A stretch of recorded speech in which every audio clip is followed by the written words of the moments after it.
और दूसरी बात जो बड़ी अहम है, अगर आप लोग खुद मिलकर, कुछ रिश्तेदार, कुछ दोस्त अहबाब, मोहल्लेदार, कोई स्कूल कॉलेज यूनिवर्सिटी वाले या किसी इदारे वाले अगर कोई फ़ंड इकट्ठा करते हैं, जमा करते हैं, मुतासरीन के लिए कोई राशन पैक बनाते हैं या कोई और तरीके की मदद आप जमा करते हैं और आप खुद उनको पहुंचाना चाहते हैं, ये सबसे अच्छी सूरत है। लेकिन इसके लिए एक गलती आपने बिल्कुल नहीं करनी कि खुद आप माल लेकर चले जाएं और आप मेन शहर में जाएंगे तो वहाँ पर बहुत सारे लोग आपको मुस्तहिक मिलेंगे और वो आपको कहेंगे कि हम मुस्तहिक हैं, हम फ़लाँ इलाके से हैं, और चारों न चार आप उनको माल दे के वापस आ जाएंगे। ऐसा हरगिज़ ना करें। ये जो शहरों में और जगह जगह पर लोग बैठे हुए हैं और इस तरह से ये, जैसे कुरान पाक ने एक उसूल बताया है कि जो खुद चिपक चिपक कर आपसे मांगते हैं, ये लोग अगरचे मुस्तहिक हैं, यकीनन इस वक्त वो मुस्तहिक हैं, लेकिन उनसे भी ज़्यादा मुस्तहिक वो लोग हैं जिन तक आम लोग नहीं पहुंच पाते। तो ऐसी सूरत हाल में आप कुर्बानी दें, एक दिन निकालें, 2 दिन निकालें, वहाँ के मकामी अफराद से रब्ता करें।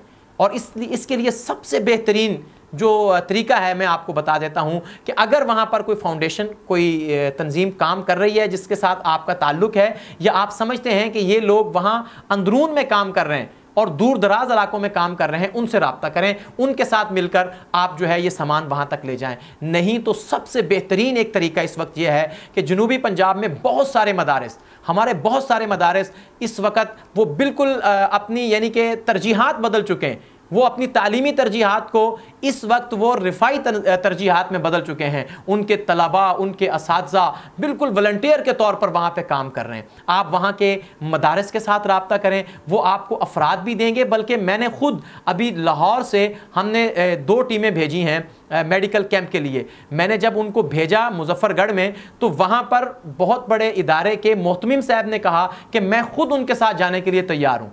यानी मोहतमिम साहब जो आम दिनों में जिनसे आपके लिए मिलना भी शायद मुश्किल हो, वो खुद जाने के लिए तैयार हैं। वो कहते हैं जी हम आपको इलाके भी बताएंगे, हम आपके साथ लोग भी भेजेंगे, हम खुद भी जाने को तैयार हैं कि इस वक्त कुछ इलाके ऐसे हैं कि जहाँ पर इमदाद की बहुत ज़्यादा ज़रूरत है। तो